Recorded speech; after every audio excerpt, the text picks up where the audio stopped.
ಅಂತ ಹೂ ಎಷ್ಟೆಲ್ಲ ಉಂಟು ನಮ್ಮಲ್ಲಿ. ಹೌದಪ್ಪ. ನಮ್ಮಲ್ಲಿ ಕೆಲವು ಹೂ ನೋಡು ಮಾಡುವುದೇ ಇಲ್ಲ ಅಂತದ್ದು ಉಂಟು. ಮತ್ತೆ? ಆದ್ರೆ ಇದು ಆ ತರದ ಹೂವಲ್ಲ. ಇದು ಈಗ ಬೆಳಿಗ್ಗೆ ಅರಳಿ ಸಂಜೆ ಕಸದ ಬುಟ್ಟಿಗೆ ಸೇರುವುದು, ಅದು ಭೂಲೋಕದ ಹೂ. ಆದ್ರೆ ಇದು ದೇವಸುಮ. ಇದು ಒಮ್ಮೆ ಅರಳಿದ್ರೆ ಅರಳಿಕೊಂಡೇ ಇರ್ತದೆ. ಹಾ, ಬಣ್ಣ ಮುದುಡುವುದೇ ಇಲ್ಲ, ಬಣ್ಣ ಹೋಗುವುದೇ, ಬಣ್ಣ ಕಂದುವುದಿಲ್ಲ, ಪರಿಮಳ ಮಾಸುವುದೇ ಇಲ್ಲ. ಕೇವಲ ಇಷ್ಟೇ ಅಲ್ಲ, ಹೊರಕಾಮಿ ಈಯುವುದು. ಹಾಗಂತ ಹೇಳಿದ್ರೆ ಆ ಹೂವನ್ನು ಮುಡಿದುಕೊಂಡು ನಮ್ಮ ಮನಸ್ಸಿನಲ್ಲಿ ನಾವು ಏನನ್ನಾದ್ರೂ ಅಂದುಕೊಳ್ತೇವೆ ಅಂತಾದ್ರೆ ಆ ಕ್ಷಣದಲ್ಲಿ ಅದು ನೆರವೇರ್ತದೆ. ಹೂವನ್ನು ಮುಡಿದುಕೊಂಡು ಮದುವೆ ಆಗಿರುವ ಹೆಣ್ಣೊಬ್ಬಳು ನನಗೊಬ್ಬ ಒಳ್ಳೆ ವರ ಬೇಕು, ಆ ವರ ಆದಷ್ಟು ಬೇಗ ಸಿಗಬೇಕು ಅಂತ ಹೂವನ್ನು ಮುಡ್ಕೊಂಡು ಅವಳಿಗೆ ಆದಷ್ಟು ಬೇಗ ಕಂಕಣವಾಗಿ ಕೂಡಿ ಬರ್ತದೆ. ಮದುವೆಯಾದ ಹೆಣ್ಣೊಬ್ಬಳು ಮಕ್ಕಳಾಗಿಲ್ಲ ಪಾಪ, ನನಗೊಂದು ಮಕ್ಕಳಾಗಬೇಕು ಎನ್ನುವ ಬಾಯಕೆಯನ್ನು ಅದನ್ನು ಮುಡಿದುಕೊಂಡ್ರೆ ವರ್ಷದೊಳಗೆ 8 ಮಕ್ಕಳು ಹೆತ್ಲು. ಹೇಳಲಿಕ್ಕೆ ಬಂದಿ ಸಂತ ಅಲ್ಲ, ಹಾಗೆ ಕೊಟ್ರೆ ಹಾಗೆ ಕೊಡ್ತದೆ ಅಂತ. ಹಾಗೆ ಆಮೇಲೆ ಬೇಡಪ್ಪ, ಬೇಡ ವಯಸ್ಸಾದವಳು ಒಬ್ಳು ಮುದುಕಿ, ಅವಳೇನೋ ಒಂದು ಕಾಮಿತವನ್ನು ಇಟ್ಟುಕೊಂಡು ಮುಡ್ಕೊಂಡು ಹೋಗ್ತಿದ್ವು. ಎಲ್ಲಿಯಾದ್ರೂ ವಯಸ್ಸಾದಂತಹ ಮುದುಕಿ ಆ ಹೂವನ್ನು ಮುಡಿದ್ರೆ ಸತ್ತೇ ಹೋಗ್ತಾರೆ. ಹೌದು. ಈಗ ವಯಸ್ಸಾದಂತಹ ಮುದುಕಿಗೆ ಜೀವನದಲ್ಲಿ ಇನ್ನೇನು ಆಸೆ ಇರ್ತದೆ? ಆದಷ್ಟು ಬೇಗ ದೇವರ ಪಾದ ಸೇರಿದ್ರೆ ಸಾಕು ಅಂತ ಇರ್ತದೆ. ಅಂದ್ರೆ ಮೋಕ್ಷ ಲಭಿಸ್ತದೆ ಆ ಹೂವನ್ನು ಮುಡಿದ್ರೆ. ಅಪ್ಪ ಅಂತ ದೇವಲೋಕದ ವಿಶೇಷ ಬಾರಿಗೆ ಆತ. ಹೌದಮ್ಮ. ಹೌದಾ? ಅದು ಮಕ್ಕಳಾಗ್ತದೆ. ಹೌದು. ಮದುವೆ ಆಗ್ತದೆ. ಅಂತದೊಂದು ವಿಶೇಷತೆ ಇರುವಂತಹ ಹೂವನ್ನ ರುಕ್ಮಿಣಿಗೆ ಮುಡಿಸಿದ್ರಮ್ಮ. ನನ್ನ ಕಣ್ಣಾರೆ ನನಗೆ ನಿಮ್ಮನೆಗೂ ಸತ್ಯ.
ನಕ್ಷತ್ರಾಕಾರದ ಆ ಹೂವನ್ನು ಮುಡಿದುಕೊಳ್ಳುವುದಿರಲಿ, ನೋಡುವುದೇ ಒಂದು ಅದೃಷ್ಟ ಅಂತ ಹೇಳ್ಬೋದು ಅಲ್ವಾ? ಹೌದಾ? ನಿಮಗೆ ಅದೇನು ಬೇಕಾ? ನಂಗದೇನು ಬೇಕು ಅಂತ ಉಂಟು.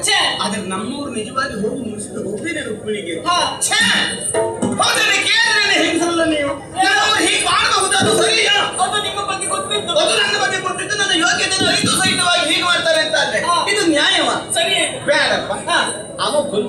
ಅವ ನಾರದ ಮದಿಗೆ ಬಸಯ್ಯ. ನಾರದ ಗೊತ್ತಿಲ್ವಾ? ಹಾಗೆ ಪ್ರಿಯ. ಹೌದು, ಹೆಸರೇ ಹಾಗೆ.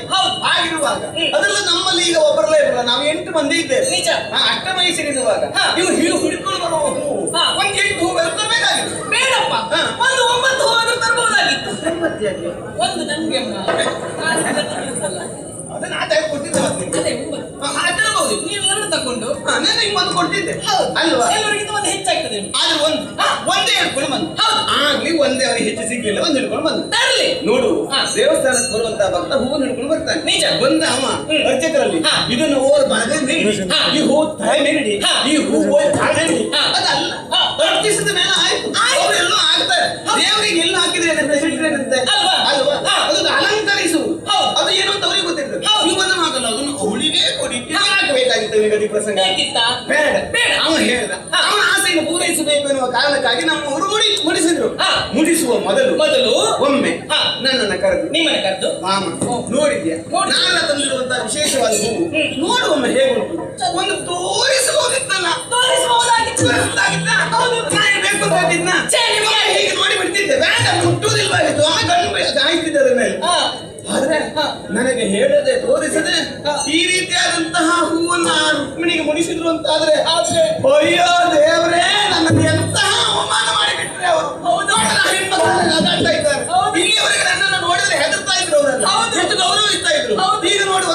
ಹೋಗಲ್ಲ ನನಗೆ ಎಲ್ಲವರಿಗೂ ಹೆಚ್ಚಿನದಾದಂತಹ ನಿಮಗೆ ನನ್ನನ್ನ ಹೌದು ಈ ರೀತಿಯಾಗಿ ಅವಮಾನ ಆಯ್ತು ಅಂತಾದ್ರೆ ಅವಮಾನ ಆದ್ರೆ ಒಂದೇ ಮಾತಿನಲ್ಲಿ ಹೇಳಬೇಕು ಅಂತಾದ್ರೆ ಏನೇ ಒಂದು ಕಣ್ಣಿಗೆ ಸುಣ್ಣ ಇನ್ನೊಂದು ಕಣ್ಣಿಗೆ ಬೆಣ್ಣೆ ಮಾಡಿದ್ದಾರೆ ನೀವು. ಇನ್ನೊಂದು ಕಣ್ಣಿಗೆ ಸುಣ್ಣ ಹಾಕಿ ಹೌದು ಸುಣ್ಣವೇ ಅನುಮಾನವೇ ಇಲ್ಲ. ನಿಜವಾಗ್ಲೂ ನಮ್ಮ ಗಂಡ ಹೀಗೆ ಮಾಡಿದ್ರೆ ಏನ್ ಮಾಡ್ತಿದ್ದೆ ನಾನೀಗ ಬದುಕುದಿಲ್ಲ ಒಂದು 4-5 ಬಾರಿ ಸಾಯ್ತಿದ್ದೆ ನಾನು.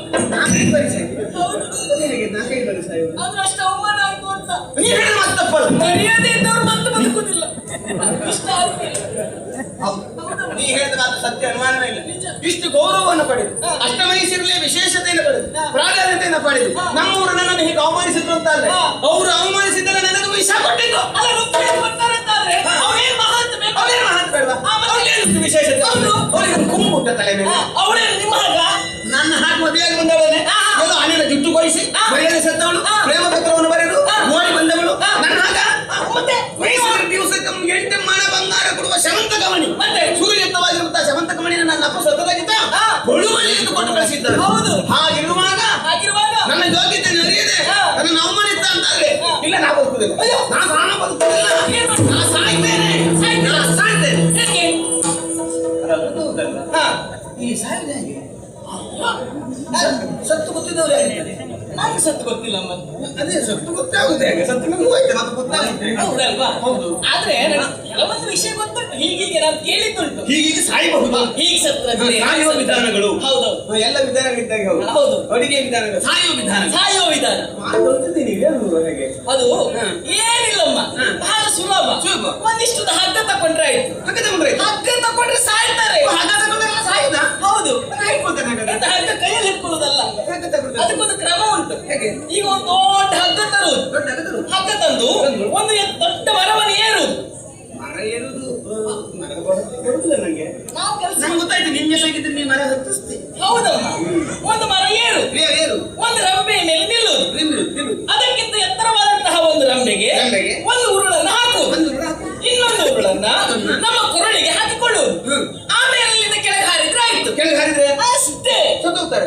ಅದು ಹಗ್ಗ ಏನಾಗ್ತದೆ, ಹಗ್ಗ ಬಿಗಿತದೆ, ಗಂಟಲಿಗೆ ಬಿಗಿತದೆ. ಆವಾಗ ಆಮೇಲೆ ಅಲ್ಲೇ ಗಂಟ ಬಿಗಿತದೆ, ನೋವಾಗ್ತದೆ, ಉಸಿರು ಕಟ್ತದೆ, ಮುತ್ತಿಗೆ ಇಷ್ಟುದ್ದ ಆಗ್ತದೆ. ಆಗ್ತದೆ.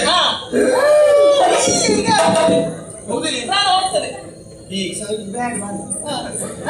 ಅದನ್ನ ಯಾಕೆ ಗೊತ್ತುಂಟು? ಯಾಕೆ? ನೋಡು ಮರ ಏರ್ಬೇಕು, ಮರ ಏರ್ಬೇಕು. ಮರ ಎಲ್ಲಿ ಕೊಡುದಿಲ್ಲ ಬದಲಾಗಿ. ಹಾ. ಆಮೇಲೆ ಹಾ. ಹಗ್ಗ ಬಿಗಿಕೊಳ್ಳುದು, ಹೌದು. ಕೆಳಗೆ ಹಾರು, ಹಾ. ಉಸಿರು ಅಷ್ಟು ಬ್ಯಾಗ್ ಸಾಯುದಿಲ್ಲ, ಹಾ. ಉಸಿರು ಕಟ್ತದೆ, ಒದ್ದಾಟ. ಒದ್ದಾಟ ಆಗ್ತದೆ, ಹಾ. ಕಾಲೆಲ್ಲ ಹೀಗೆ ಮಾಡುದು, ಹೆಣ್ಣು ಕೆಳಗೆ ಆಗ್ತದೆ, ಹಾ. ನಾಲಿಗೆ ಹೊರಗೆ ಬರ್ತದೆ. ಹಾ. ಮತ್ತೆ ಮಲಮೂತ್ರದಾದ್ರೆ ಆಯ್ತಮ್ಮ. ಏನೆಲ್ಲ ಆಗ್ತದೆ ಹೇಳಿಲ್ಲ.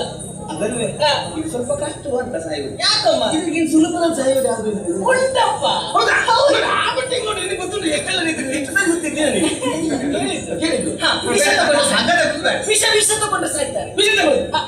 ಅದು ಒಳ್ಳೆ. ಒಳ್ಳೇದು. ಅದು ಒಳ್ಳೆದು. ಹಾ. ವಿಷ. ವಿಷ. ಹಾ. ಒಂದ್ ಸ್ವಲ್ಪವೇ ಸಾಕು. ಇನ್ನುಂಟು. ಮತ್ತೆ ತರ್ತೇನೆ ನಾನು. ಅಯ್ಯೋ ನೀವು ಬೇಕು ಅಂತ ಹೇಳಬೇಡ, ತಂದು ಹಾಕ್ಬೇಕು. ಹಾಗಲ್ಲಮ್ಮ. ಮತ್ತೆ ನಿಮ್ಮ ಮರ್ಯಾದೆ ಪ್ರಶ್ನೆ. ಮರ್ಯಾದೆ ಬಗ್ಗೆ ಹೋಗುದು. ನಾ ಸಾಯ್ದೆ ಹೋದ್ರು ಮರ್ಯಾದೆ. ಹೌದು. ಹಾ, ಹೌದು. ಒಂದ್ ಸ್ವಲ್ಪ ವಿಷ ತಗೊಳ್ಳುದು. ವಿಷ ತಗೊಳ್ಳಿ. ವಿಷ ತಗೊಂಡಾಗ ವಿಷ ತಗೊಂಡಾಗ ಹೊಟ್ಟೆಯಲ್ಲಿ ಉರಿ ಪ್ರಾರಂಭವಾಗುತ್ತದೆ. ಹೊಟ್ಟೆ ಉರಿ ಪ್ರಾರಂಭವಾಗಿ ಹಾ. ರಕ್ತ ವಾಕರಿಕೆ ಆಗ್ತದೆ. ವಾಂತಿ ಆಗ್ತದೆ. ರಕ್ತ ವಾಂತಿ ಮಾಡಿ ಮಾಡಿ ಆ ವಾಂತಿನೆಲ್ಲ ನೀವು ಹೊರಳಾಡಿ ಪ್ರಾಣ ಹೋಗ್ತದೆ. ಪ್ರಾಣ ಹೋಗ್ತದೆ. ಹಾ. ರಕ್ತ ಕಾರಿ ಸಾಯ್ತೀರಮ್ಮ. ಸುಡುತ್ತಾ ಸಾಯುವುದಿಲ್ಲ. ಇದು ಒಳ್ಳೆ ವಿಷ ವಿಷ. ಸುಡ್ತಾ ಹೋಗ್ತದೆ. ಹಾ. ಆಮೇಲೆ ರಕ್ತ ಹೊರಗೆ ಬರ್ತದೆ. ಹಾ. ಒದ್ದಾಡ್ತೇನೆ. ಒದ್ದಾಟ. ಈ ಮೈಯಲ್ಲೆಲ್ಲ ವಾಂತಿ ಆಗ್ತದೆ. ಆ ವಾಂತಿ ನಮ್ಮ ಮೈಗೆಲ್ಲ ಸೇರ್ತದೆ. ಹಾ. ಅಯ್ಯೋ ವಾಸನೆ. ಯಾಕೆ? ಇದು ಬೇಡವಾ? ಅಯ್ಯಯ್ಯೋ. ಇದಕ್ಕಿಂತ ಸುಲಭ ಸಾಯುವುದು ಯಾವುದು ಇಲ್ವೇ? ಉಂಟಪ್ಪ.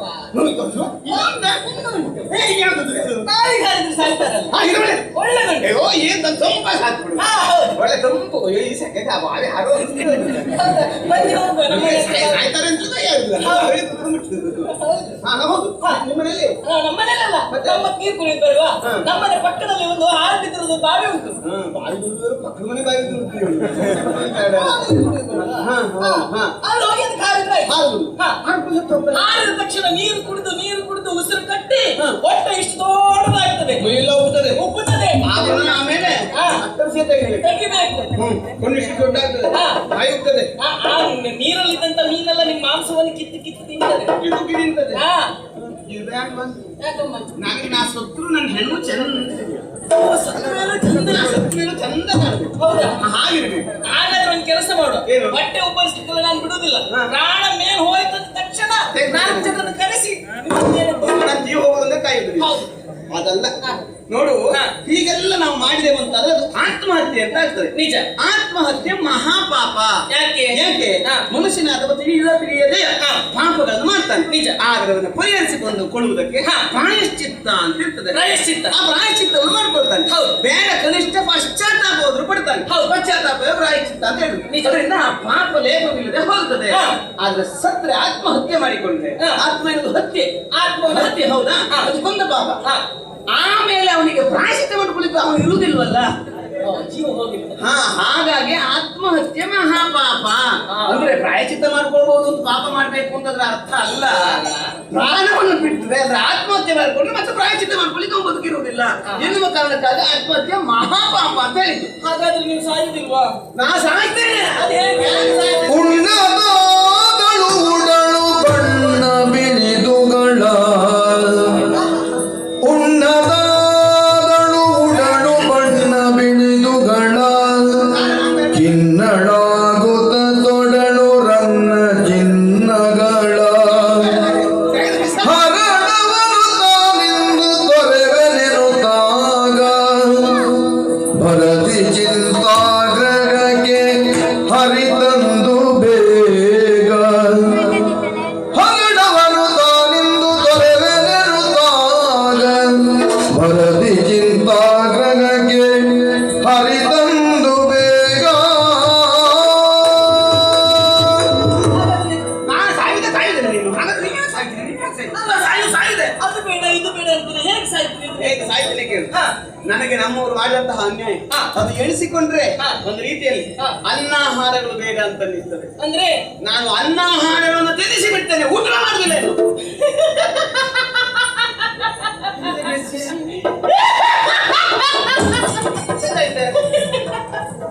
ಅದನ್ನ ಊಟ ಬಿಡುದಾ? ಸ್ವಲ್ಪ ಸುಮ್ಮನೆ ಇರ್ತೀರಲ್ಲ? ಹೇಗೆ? 3 ಹೊತ್ತು ಯಾವುದಾದ್ರು ಒಂದೇ ಹೊತ್ತಿಗೆ ತಿಂತೀರಿ ನೀವು. ನೀವೆಲ್ಲ ಊಟ ಬಿಡ್ತೀರಿ? ತಿಂದು ತಿಂದು ಹೇಗಾಗಿದ್ದೀರಿ ನೋಡಿ. ಸುಮ್ಮನೆ 30 ತಿನ್ನುದು ಯಾವುದು ನೋಡು ನೀನು. ಏನು? ನನ್ನ ನಿನ್ನ ನೋಡುವುದಿಲ್ಲ. ಓಹೋ. 30 ಒಂದೇ ತಿಂದು. ಅದು ಹಾಗೆ ಕೆಲವರಿಗೆ ಹಾ. ಆಹಾರದ ಪರಿಮಳ ತಗೊಂಡ್ರೆ ಸಾಕು ಉಪ್ಪಿ ಬಿಡ್ತಾರೆ. ಹೌದು, ನೀವು ಹಾಗಲ್ಲ. ಎಷ್ಟು ತಿಂದು ತಿಂದಿಲ್ಲ ಅಂತ. ಅದು ಪರಿಮಳ ತಗೊಳ್ಳೋದಲ್ಲ ಇದು. ಹಾ. ಗಾಳಿ ಉಪ್ಪಿ. ಇದು ಗಾಳಿ ಹೆಚ್ಚಾಯ್ತು ನಿನಗೆ. ಅದಲ್ಲ, ಅನ್ನಾಹಾರವನ್ನು ತ್ಯಜಿಸ್ತೇನೆ ನಾನು. ಹೌದಾ? ಹೌದು, ಊಟವೇ ಮಾಡುವುದಿಲ್ಲ, ನೀರು ಸಹಿತ ಕುಡಿಯೋದಿಲ್ಲ. ನೀರು? ಆವಾಗ ಹಾ. ದಿನದಿಂದ ದಿನಕ್ಕೆ ನಾನು ಕೃಷಿಲಾಗ್ತೀನಿ. ಹಾ. ಕೃಷಿಲಾಗಿ ಬತ್ತಿ ಬತ್ತಿ ಬತ್ತಿ ಬತ್ತಿ ಒಂದು ದಿವಸ ಉಸಿರೆನ್ನುವುದು ನನ್ನ ದೇಹದಿಂದ ಹಾರಿ ಹೋಗ್ತದೆ. ಹಾ. ಆವಾಗ ನಾನು ಆತ್ಮಹತ್ಯೆ ಮಾಡಿಕೊಂಡಾಗ ಆಗುದಿಲ್ಲ. ಜೀವ ತಾನಾಗಿ ಜೀವ ತಾನಾಗಿ ಹೋಯ್ತು ಅಂತ ಆಗ್ತದೆ. ಹೌದಾ? ಹಾ, ಹಾ, ಹಾ. ಹಾಗಾದ್ರೆ ಪಾಪ ಇಲ್ಲ. ಹಾ. ಹಾಗೆ ಆಯ್ತು. ಹಾ, ಎಂತದ್ದು? ಈಗ ನೀವು ಸಾಯೋದು. ಸಾಯುವುದೇ. ಸಾಯೋರಿಗೆ ಇದೆಲ್ಲ ಅಲಂಕಾರ ಯಾಕೆ? ಹಾ? ಅನುಮಾನವಿಲ್ಲ. ಹಾ. ಸತ್ಯ ಹೇಳ್ತೀನಿ. ಇದೆಲ್ಲ ನೋಡು, ಹಾ. ಹೆಣ್ಣಾದವಳು ಅಲಂಕಾರ ಮಾಡಿಕೊಳ್ಳುವುದು ಯಾರಿಗಾಗಿ? ಯಾರಿಗಾಗಿ? ಅದು ಗಂಡನಿಗಾಗಿ. ನಿಜ. ಕೆಲಸಕ್ಕೆ ಹೋದ ಗಂಡ ಸಂಜೆ ಮನೆಗೆ ಬರುವಾಗ ಮನೆ ಬಾಗಿಲಲ್ಲಿ ಹಾ. ಎಲ್ಲ ಪರಿಮಳ ದ್ರವ್ಯ ಹಾಕೊಂಡು ಕುತ್ಕೊಳ್ಳುವ ಹಿಂಸೆ ನೋಡಿಲ್ವ ನೀನು? ಹೌದಪ್ಪ. ಯಾಕೆ ಹೇಳೋದು? ಯಾಕೆ? ತಿಳಿದು ಬಂದಿರುವಂತಹ ಗಂಡನಿಗೆ ಹಾ. ಈ ಸುಂದರವಾದ ಶರೀರವನ್ನು ಕಂಡಾಗ ಸಂತೋಷ ಆಗ್ಬೇಕು. ಹಾ. ಹಾಗಾಗಿ ಹೆಣ್ಣಿನ ಶೃಂಗಾರ ಇರುವುದು ಗಂಡನಿಗೆ. ಹೌದು. ಅವನಿಗೆ ಇದು ಬೇಡ ಅಂತ ಆದ್ರೆ ಮತ್ತೆ ನಾವು ಬೇಕೆ ಮನೆಗೆ ಯಾರಿಗೆ? ತೆಗೆದು ಬಿಸಾಡದೆ. ಬೇಡ. ಈಗ ಆಭರಣ ತೆಗೆದು ಬಿಸಾಡ್ಬೇಡಿ, ಬಿಡಿ, ನಂಗಾಗ್ತದೆ. ಯಾಕೆ ಬಿಸಾಡ್ತೀರಿ? ಎಲ್ಲಿ ಬಿಸಾಡ್ತೇನೆ ಹೇಳಿ ಹೇಳ್ತೀನಿ ನೀನು. ಹಾ. ಅದಲ್ಲ. ಹಾ. ಹೌದೇ? ಹಾ. ನನಗೆ ಬೇಡ. ಬೇಡ. ನನ್ನ ಗಂಡನಿಗೆ ಬೇಕಾದದ್ದು ಬೇಡದೆ ಹೋದದ್ದು ಹಾ. ನನಗೆ ಬೇಕೋ ಹೇಳು. ಈಚೆ ಬೇಡ. ಹೌದು. ಇದೆಲ್ಲ ತೆಗೆದುಕೊಂಡು ಹೋಗಿ ಹಾ. ತಿಪ್ಪೆ ಗುಂಡಿಗೆ ಬಿಸಾಡ್ತೇನೆ. ಅಲ್ಲ, ನಾನು ಕೊಡಿ, ನಾನು ಬಿಸಾಡೋದು ಬೇಡ. ನೀನೇ ಬಿಸಾಡ್ತೇನೆ. ಹಾ, ನಾನೇ ಬಿಸಾಡ. ನಂಗೆ ಗೊತ್ತಾಯ್ತು ನೀ ಬಿಸಾಡುದು ಏನು ಅಂತ. ಹಾ. ಇದ ಹಾ. ಅನ್ನಾಹಾರ ಬಂದು ಸೀರೆ ಬೇಡ, ಸೀರೆ ತೆಗೀರಿ. ಕಡಿಯ ಹಾ. ನೀರನ್ನು ಬಿಸಿರ್ತೇನೆ. ಹಾ. ಅದನ್ನು ನಿನ್ನ ಎದೆ ಮೇಲೆ ಹಾಕ್ತೇನೆ. ತಗೋ ಅಲ್ಲ, ಬೇರೆ ಯಾವ ಪಟ್ಟು ಸೀರೆ. ಪಟ್ಟು ಸೀರೆ ಯಾಕೆ? ಹಾ. ಯಾವ್ದು ಮಣ್ಣಿನ ಮಸನನ್ನು ಉಟ್ಟುಕೊಳ್ತೇನೆ. ಹಾ. ಆಭರಣ ಬಿಸಾಡ್ತೇನೆ. ಹಾ. ಅದು ಒಂದು ಏನು? ಹಾ. ನಿನಗೆ ಗೊತ್ತುಂಟು. ಏನು? ಇಷ್ಟೆಲ್ಲ ಹೆಣ್ಮಕ್ಳಿದ್ದಾರೆ ಹೇಳ್ತಿದ್ದಾರೆ. ಹೌದು. ನಾನು ಹೀಗೆ ಎಲ್ಲವನ್ನು ಬಿಟ್ಟು ಹಾ. ಅನ್ನಾಹಾರಗಳನ್ನು ಬಿಟ್ಟು ಮಲಗಿದ್ದೇನೆ ಅಂತಂದ್ರೆ ಹಾ. ಗುಸು ಪ್ರಾರಂಭ ಆಗ್ತದೆ. ಹಾ, ಹಾ. ಹಾಗೆ ಹೀಗೆ ಏನಾಯ್ತು? ಹಾ. ಯಾಕೆ ಹೀಗೆ? ಸತ್ಯಭಾಮ ಯಾಕೆ ಹೊರಗೆ ಬರುವುದಿಲ್ಲ? ಹಾ. ಮನೆಯೊಳಗೆ ಇದ್ದಾರೆ. ಹಾ. ಆವಾಗ ಆವಾಗ ಎಂತ ಮಾಡ್ತೀನಿ? ನಾನು ಹೇಳ್ತೇನೆ. ಎಂತ ಹೇಳ್ತೀನಿ? ಅಲ್ಲಿ ಅವ್ರ ಗಂಡ ಅವ್ರಿಗೆ ಮೋಸ ಮಾಡಿದ್ರು, ಅದು ನಿಜ. ಅದು ಹೇಳ್ತೀನಿ. ಮತ್ತೆ? ನಾನು ಯಾವ ಕಾರಣಕ್ಕೂ ಊಟ ತಿಂಡಿ ಬಿಟ್ಟಿದ್ದೇನೆ, ಅನ್ನಾಹಾರ ದೊರೆತಿದ್ದೇನೆ ಯಾರಿಗೂ ಹೇಳಲಿಕ್ಕಿಲ್ಲ. ಯಾರಿಗೂ ಹೇಳಲಿಕ್ಕಿಲ್ಲ. ಆಯ್ತಾಯ್ತು. ಅದರಲ್ಲೂ ಕೃಷ್ಣನಿಗೆ ಮಾತ್ರ ಹೇಳಲಿಕ್ಕೆ ಇಲ್ಲ. ಹೇಳಿದ್ರಪ್ಪ. ನಾನು ಅನ್ನಾಹಾರ ಜೀವ ಬಿಡುವಂತ ತೀರ್ಮಾನ ಮಾಡಿದ್ದೇನೆ. ಆಭರಣಗಳನ್ನು ಸೇರಿದ್ದೇನೆ. ಶೋಕದಾರಿ. ಹೌದು. ಹಾ. ಶೋಕದಾರ ಸೇರಿದ್ದೇನೆ ಅಂತ ಹಾ. ನಮ್ಮ ಯಜಮಾನ್ರಿಗೆ ಮಾತ್ರ ಹೇಳಲಿಕ್ಕೆ ಇಲ್ಲ. ಅಪ್ಪ ಹೇಳುದಿಲ್ಲ. ಯಾರಿಗಾದ್ರೂ ಅವ್ರಿಗೆ ಮಾತ್ರ ಹೇಳಲಿಕ್ಕೆ ಸೀರೆ ಬಿಡಿಸಿಡಿ. ಎಲ್ಲರೂ ನಿಮಗೆ ಕೊಡ್ತೇನೆ. ಆಯ್ತಾಯ್ತು. ಒಬ್ಬರಿಗೆ ಹೇಳ್ಬೇಡ.